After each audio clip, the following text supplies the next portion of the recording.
Oke, Assalamualaikum warahmatullahi wabarakatuh. Selamat pagi teman-teman. Kembali lagi dengan saya di mata kuliah Finansial Teknologi, di mana kita pada pertemuan keempat ini kita akan membahas yang namanya regulasi finansial teknologi yang ada di Indonesia. Nah, untuk materinya sudah saya kirim di WhatsApp grup masing-masing nih, dan sudah ada di Siakat ya untuk link absennya. Jangan lupa absen melalui Siakat dan silakan berdiskusi melalui kolom live chat maupun.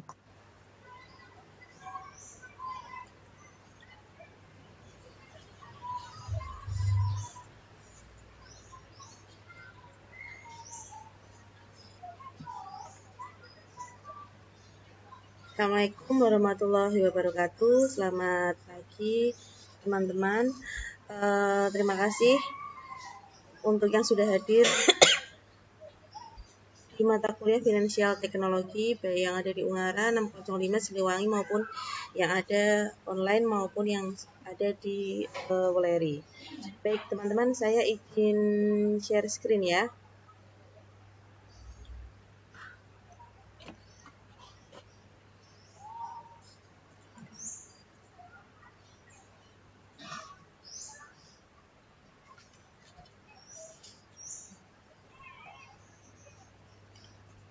Nah, untuk perkuliahan kita di pagi hari ini kita akan membahas mengenai perkembangan finansial teknologi yang ada di Indonesia maupun perkembangan finansial teknologi yang ada di dunia. Nah, untuk PPT-nya sudah saya kirimkan ke grup masing-masing. Nanti bisa di-download ataupun sudah tersedia di Siakat ya melalui link Google Drive. Saya akan memulai dulu untuk pada pagi hari ini. Untuk tema yang akan kita bahas adalah perkembangan finansial teknologi di dunia, perusahaan finansial teknologi, penggunaan finansial teknologi yang ada di dunia, serta perkembangan finansial teknologi yang ada di Indonesia khususnya.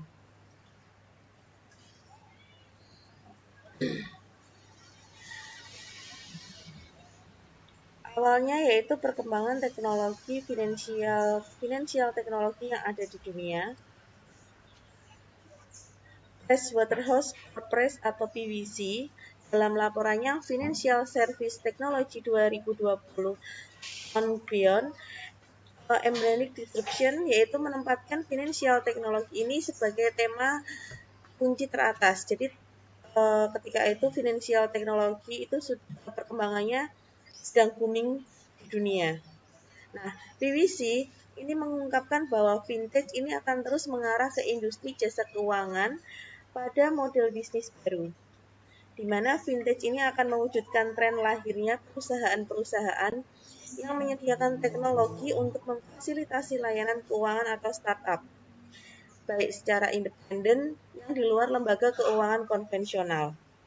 Lalu siapa saja yang mampu berinovasi dengan menciptakan aplikasi baru dan layanan baru keuangan yang berbasis teknologi, maka di sini sudah menjadi pemain di dalam finansial teknologi.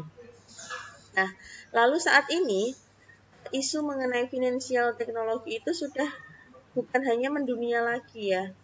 Bukan hanya di Indonesia tapi sudah mendunia. Awalnya mendunia, dia akan menyerap perhatian para pelaku ekonomi di mana khususnya yaitu adalah industri di bidang keuangan. Ini ya. Awal mula perkembangan vintage itu awalnya dari mana? Dari PwC. Dia itu menempatkan vintage itu dulu di topik trending. Lalu beliau mengemukakan juga bahwa vintage ini adalah salah satu industri jasa keuangan dengan model bisnis yang baru. Nah, siapa saja pemain vintage ini? Pemain vintage ini dikhususkan adalah industri jasa keuangan. Nah, di sini tuh awal mula dari perkembangan finansial teknologi yang ada di dunia. Nah, teman-teman di layar sudah tampak bahkan ya jumlah startup vintage berstatus unicorn per kuartal 3 dari tahun 2019. Ini CP Slide menyebutkan bahwa ada 58 startup di bidang teknologi finansial atau vintage dengan valuasi lebih dari 1 miliar dolar. Ini ya, bisa teman-teman lihat di layar. Ada kuartal 3 di tahun 2019. Jumlahnya ini Amerika tertinggi, Eropa, Asia, dan Australia. Australia ini di tahun 2019 di kuartal ketiga dia menduduki peringkat paling rendah ya. Lalu selanjutnya, dalam lingkup Asia Tenggara, ini jumlah total pendanaan startup finansial teknologi terus menunjukkan kenaikan, di mana berbagai startup di bidang teknologi finansial atau fintech di Asia terus mendapatkan suntikan dana dari para investor, salah satunya perusahaan pemodal Ventura atau Venture Capital. Ini adalah total pendanaan startup vintage di Asia Tenggara. Ini teman-teman bisa lihat di layar bahwa di tahun 2019 itu sudah lebih dari 701,4 ada startup yang sudah terdanai oleh Venture Capital. Nah, ini ya. Nih.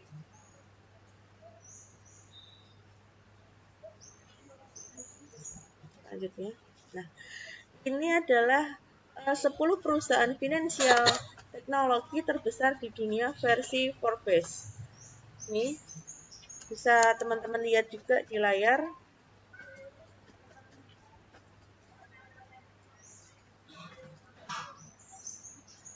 Berikut ini merupakan 10 perusahaan finansial teknologi terbesar di dunia versi Forbes di tahun 2018. Ini datanya saya ambil di tahun 2018 karena awal mula kemunculan vintage yang mendunia ya pada awal-awal tahun tersebut.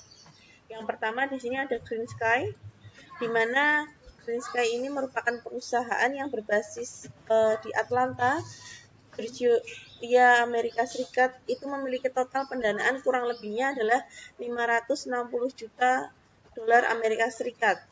Atau kalau kita rupiahkan yaitu kurang lebih 6 triliun.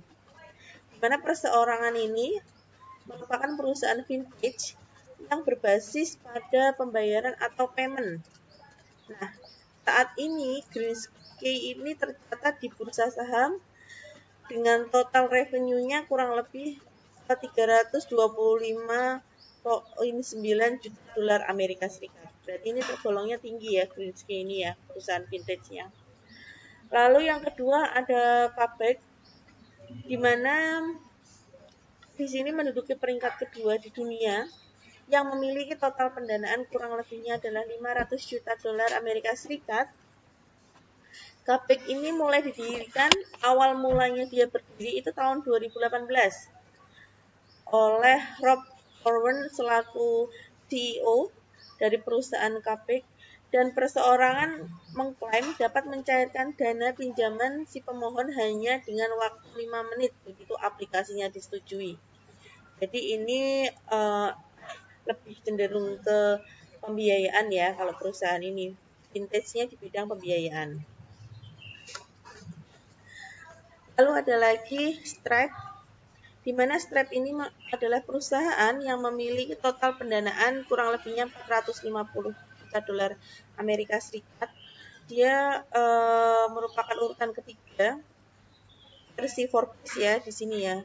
Dan perseorangan ini merupakan perusahaan vintage yang mengandalkan bisnis pembayaran online. Jadi beda dari tadi Gapek dan beda lagi dengan Stripe. Kalau Gapek tadi pembiayaan, kalau Stripe ini lebih mengandalkan bisnis melalui pembayaran online. Nih. Saat ini Stripe sudah melayani pembayaran dengan berbagai jenis mata uang. Jadi tidak hanya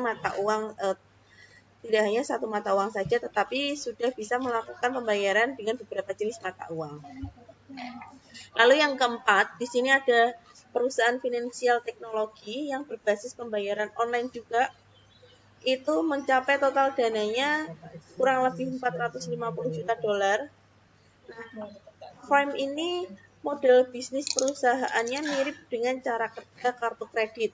Nah, kalau Prime, di mana teman-teman ini dapat membeli produk dengan akun Prime untuk kemudian membayarnya di akhir bulan berikutnya. Nah, Prime ini membantu masyarakat yang tidak memiliki akses kartu kredit untuk menggunakan riwayat kredit mereka. Jadi kalau di negara-negara yang sudah maju ini perkembangan finansial teknologinya bukan hanya sekedar melakukan pembayaran atau melakukan peminjaman atau yang sudah saya jelaskan di pertemuan sebelumnya, dana sosial, tapi dia sudah bisa bertindak seperti layaknya kartu kredit, di mana si pemegang aplikasi Prime ini dapat menggunakan akun Prime-nya untuk untuk membayarnya nanti di akhir bulan.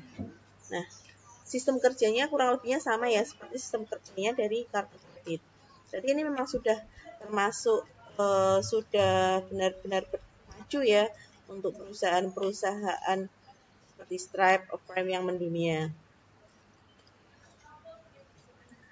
Lalu kelima ada TransferWise, di mana perusahaan vintage yang berbasis di London ini memiliki total pendanaan kurang lebihnya 397 juta dolar Amerika Serikat. Nah, untuk TransferWise ini dia bergeraknya di bidang pembayaran internasional. Berarti tadi hampir mirip dengan ini ya teman-teman ya.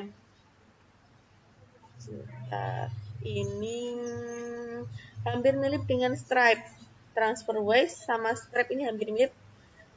Nah, ini ada lagi Credit Karma, yaitu perusahaan dulu yang dinakodai oleh Ken Lin, memiliki total pendanaan kurang lebihnya 369 juta dolar Amerika Serikat.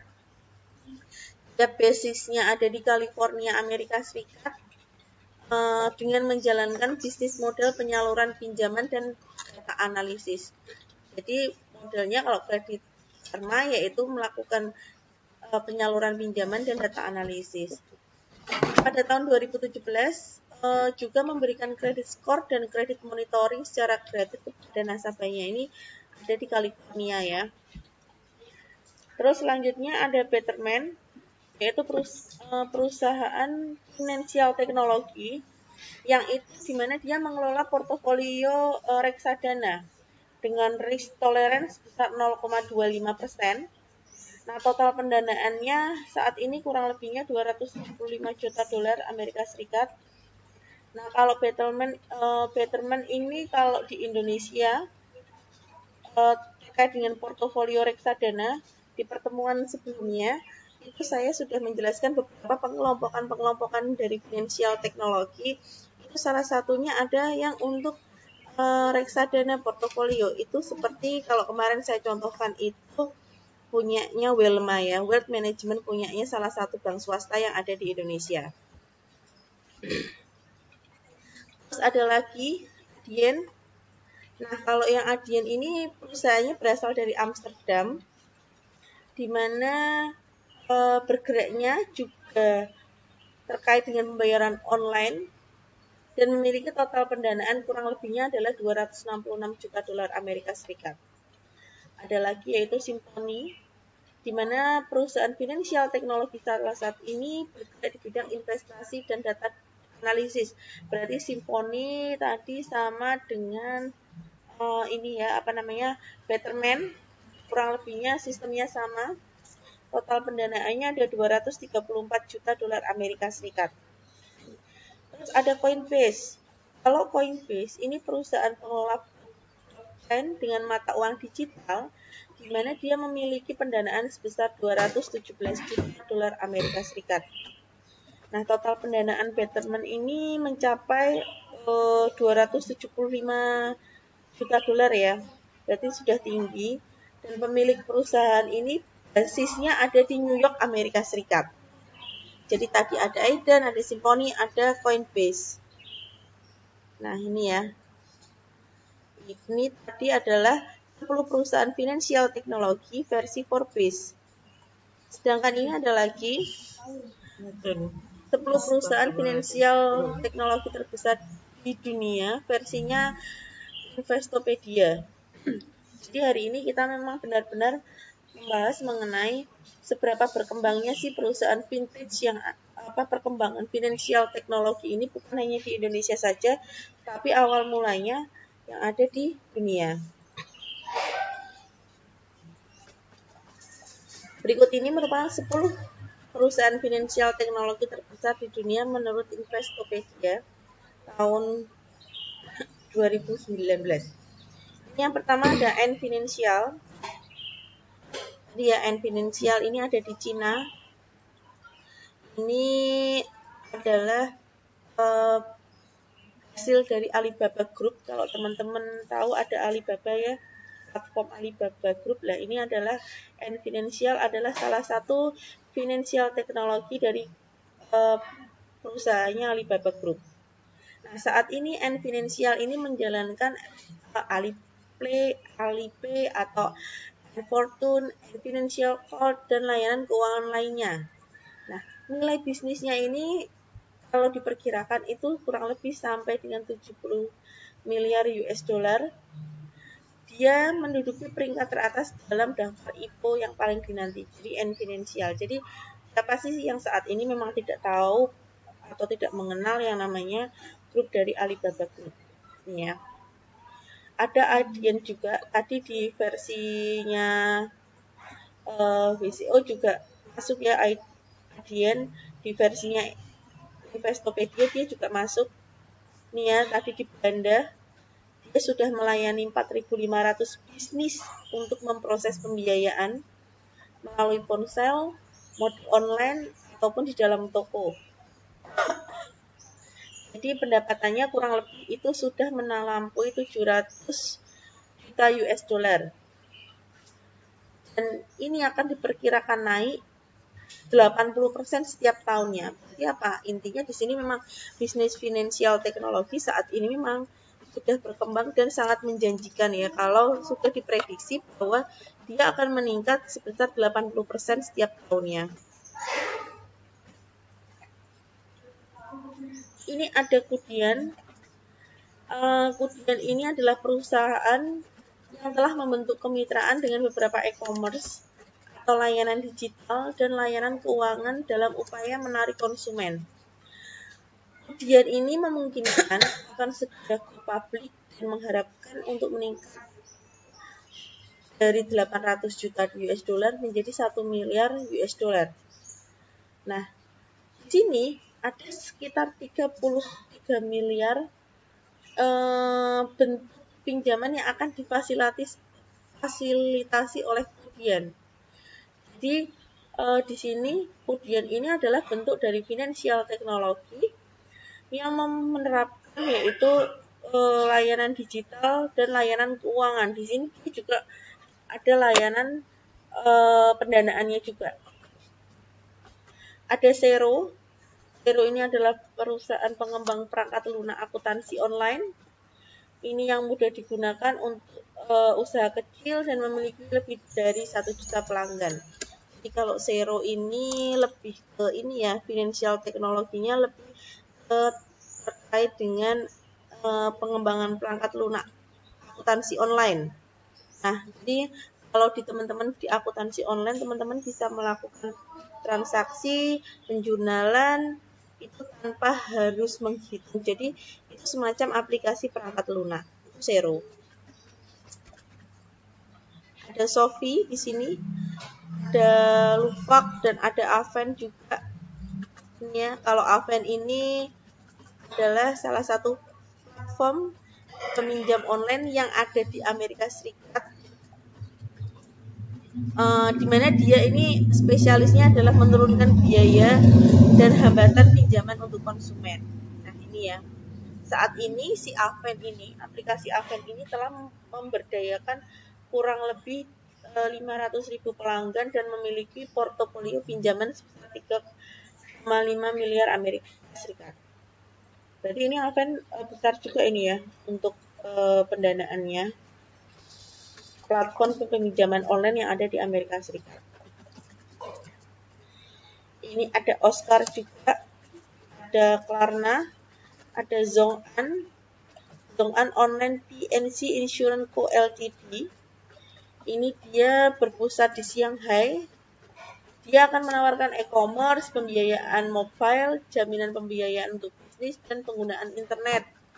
Jadi finansial teknologinya kalau yang Zong-an terkait dengan e-commerce, pembayaran mobile, jaminan pembiayaan untuk bisnis, dan penggunaan internet. Kalau Klarna, dia basisnya perdagangan.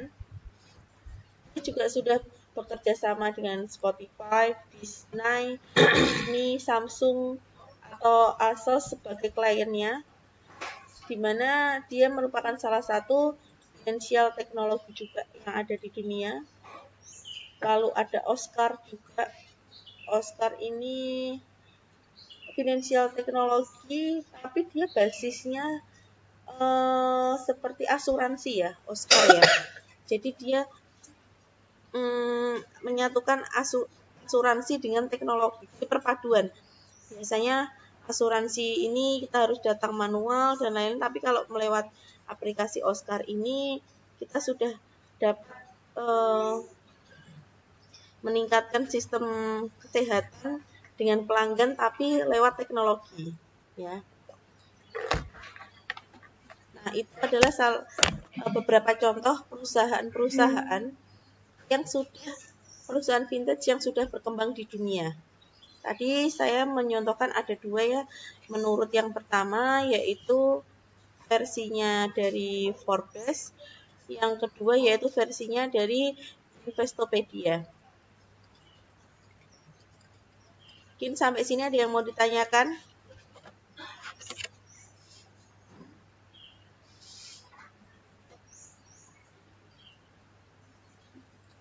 Ini kalau belum saya lanjutkan. Penggunaan vintage di dunia. Dimana di layar teman-teman bisa melihat bahwa di sini ada attractive price increase dari consumer survey ya, financial teknologi. Adopsi layanan finansial teknologi ini bergerak naik dan stabil dari 16% dulunya di layar ya, kita bisa lihat di 16% pada tahun 2015. Lalu tahun ketika adopsi indeks vintage itu pertama kali diterbitkan menjadi 33% di tahun 2017 dan menjadi 64% di tahun 2019. Nah, ini berarti adalah ada kenaikan yang signifikan ya, dari 16 ke 33% lalu ke 64% di tahun 2019. Di sini menurut hasil survei juga memperlihatkan adanya 33% penggunaan adopsi konsumen untuk beralih dari bank konvensional menuju penggunaan vintage.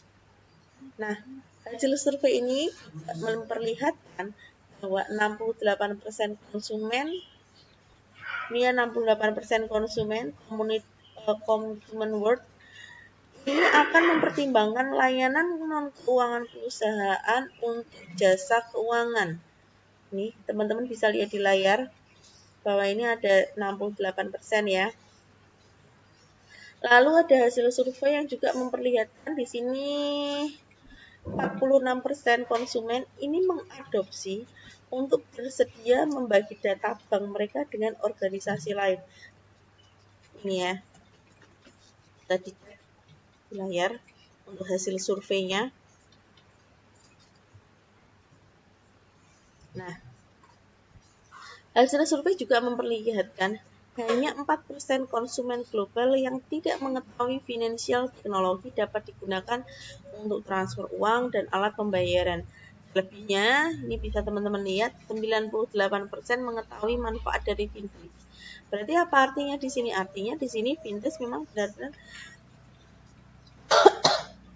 benar-benar sudah mendunia, di mana semua segmen kehidupan kita sudah bersama dengan finansial teknologi. Ini juga hasil survei juga memperlihatkan 22% konsumen global yang tidak mengetahui fintech dapat digunakan penyimpanan uang dan investasi.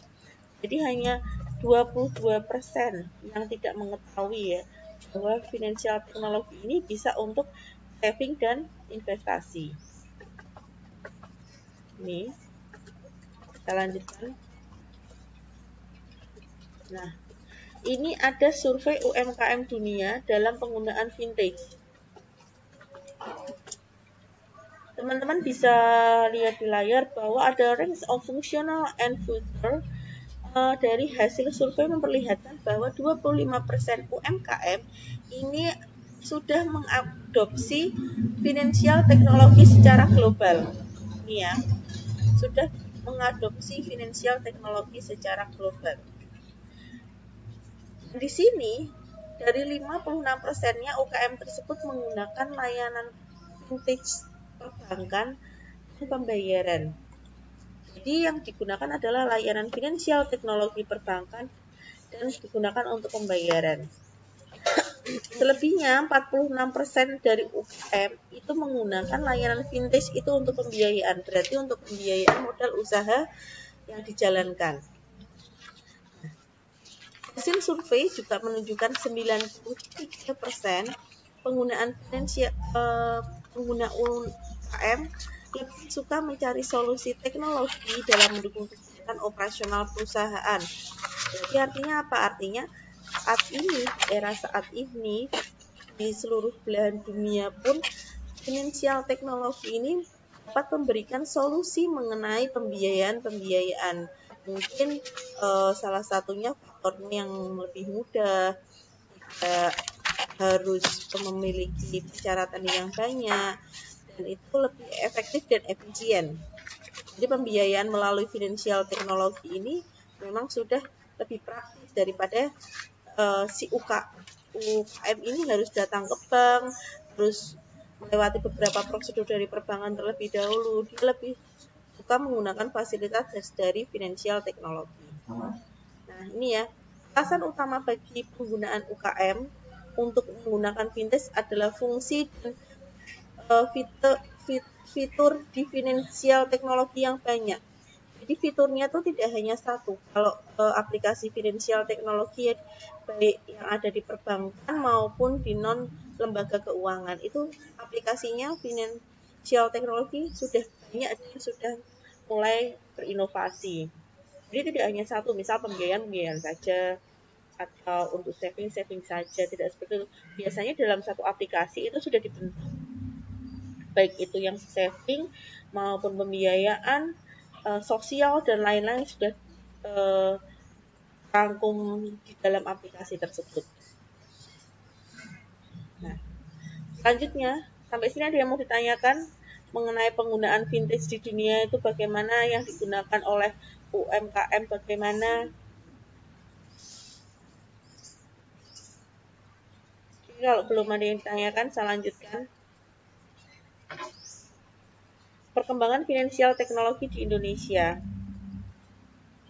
Nah ini ya teman-teman ya, perusahaan startup fintech di Indonesia ini berkembang dengan melihat peluang yang dilatar belakangi oleh beberapa hal. Salah satunya adanya perubahan perilaku, perekonomian Indonesia, kondisi geografis, latar belakang budayanya, faktor demografisnya, serta tingkat literasi dan edukasi masyarakat tentang produk dan jasa keuangan. Jadi ini adalah hal yang mendasari perkembangan finansial teknologi yang ada di Indonesia. Nah, Otoritas Jasa Keuangan ini menyebut bahwa ada 39 finansial teknologi asing. Saat ini sudah lebih ya, itu akhir September kemarin yang mendaftar melalui OJK. Nah, untuk wilayah Asia Tenggara, ini Indonesia sebagai negara paling banyak melakukan investasi di bidang digital. Nah, salah satunya yaitu investasinya adalah di bidang finansial teknologi. Selain tetap melakukan penegakan aturan, di OJK kemarin kita sudah bahas ya mengenai aturan-aturan yang diterbitkan baik dari OJK Indonesia maupun Kementerian Kominfo terkait dengan adanya vintage ini. Vintage ini aturan-aturan vintage ilegal ini melalui beberapa penutupan kerjasama dengan berbagai pihak terkait. Jadi ada beberapa aplikasi vintage ilegal yang ditutup oleh OJK. Nah, OJK di sini juga melakukan upayanya apa saja? Upayanya adalah sosialisasi kepada finansial teknologi asing untuk melegalkan usahanya di Indonesia. Jadi mungkin ada beberapa perusahaan vintage yang dia masuk ke Indonesia tapi belum dinaungi oleh OJK. Nah, ini ada beberapa OJK menutup beberapa perusahaan-perusahaan asing tersebut yang masuk ke Indonesia. Jadi diharapkan perusahaan asing tersebut dapat mendaftarkan layaknya sesuai dengan standar aplikasi finansial teknologi yang sudah masuk di Indonesia. Nih, teman-teman bisa lihat di layar bahwa ada profil dan pengembangan finansial teknologi lending. Ini ya, lending atau pendanaan ya. Ini menurut data yang dilansir OJK, terdapat 144 finansial teknologi dengan 100 vintage lokal statusnya dan 44 vintage berstatus penanaman modal asing. Ya. Sedangkan untuk status terdaftar atau berizin itu hanya sebanyak 131. Artinya apa? Artinya dari 13 vintage ini sudah mengantongi izin dari OJK. Dan untuk konvensional sebanyak 132 terdaftar dalam bentuk syariah sebanyak 12 lembaga keuangan. Ini perkembangan dari finansial teknologi. Nah, untuk domisili mayoritas vintage itu berdomisili di Jabodetabek dan sisanya bisa tersebar di Bandung, Semarang, Surabaya, Makassar, Bali, dan Lampung. Ya.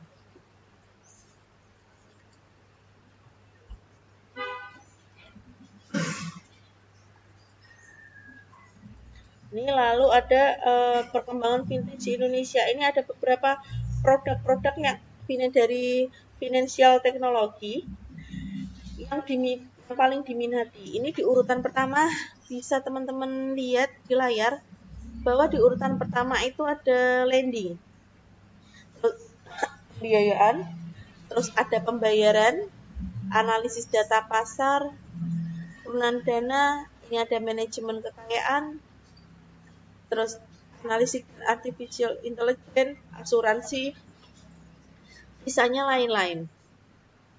Ini ya, mencatat perkembangan paling pesat ini apa di sini? Peer-to-peer lending atau pembiayaan. Nih, seperti yang tadi saya jelaskan di awal bahwa pembiayaan ini akan lebih mudah menggunakan financial teknologi daripada harus menggunakan sistem yang masih konvensional. Tapi perlu teman-teman garis bawahi ada positif dan negatifnya ya teman-teman ya. Tapi apabila kita menggunakan financial teknologi memang kita benar-benar harus berhati-hati dalam kita menyerahkan data pribadi dan lain-lain. Itu benar-benar teman-teman harus pahami bagaimana isi perjanjiannya tersebut dan lain-lain. Lebih aware, lebih hati-hati kalau menggunakan financial teknologi. Nah, di sini ada produk dompet vintage yang paling diminati. Kalau produk dompet vintage, saya rasa teman-teman di sini dalam keseharian juga sudah memanfaatkannya. Salah satunya dari GoPay itu bisa menjadi dompet digital yang paling banyak digunakan tahun ini. Nah, menurut Daily Social Report Research itu menunjukkan bahwa 651 responden yang disurvei banyak 83.3%-nya itu dia sudah menggunakan GoPay. Berarti GoPay ini sudah menjadi salah satu perusahaan dompet finansial teknologi yang diminati yang ada di Indonesia. Lalu disusul oleh kompetitornya ada OVO, ada Dana, Link, Doku, ini kemarin seperti tugas yang saya berikan ke teman-teman ya. Lalu di sini yang lain sisanya adalah uh, aplikasi yang lain. Paling terendah ini ada Uangku. Mungkin ini belum sefamiliar GoPay, OVO, ataupun Dana, ataupun Link aja ya. Nah, seperti itu adalah perkembangan finansial teknologi yang ada di Indonesia. Sampai dengan perkembangan finansial teknologi yang ada di Indonesia, ada yang mau ditanyakan?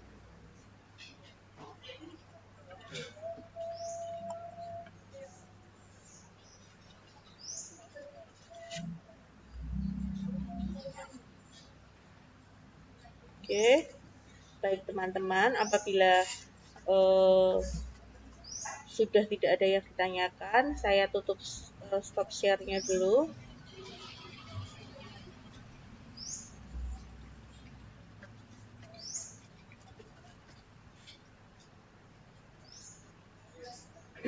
Baik teman-teman, kalau memang sudah tidak ada yang ditanyakan dari Ungaran, Bu Mira ada yang mau ditanyakan Bu?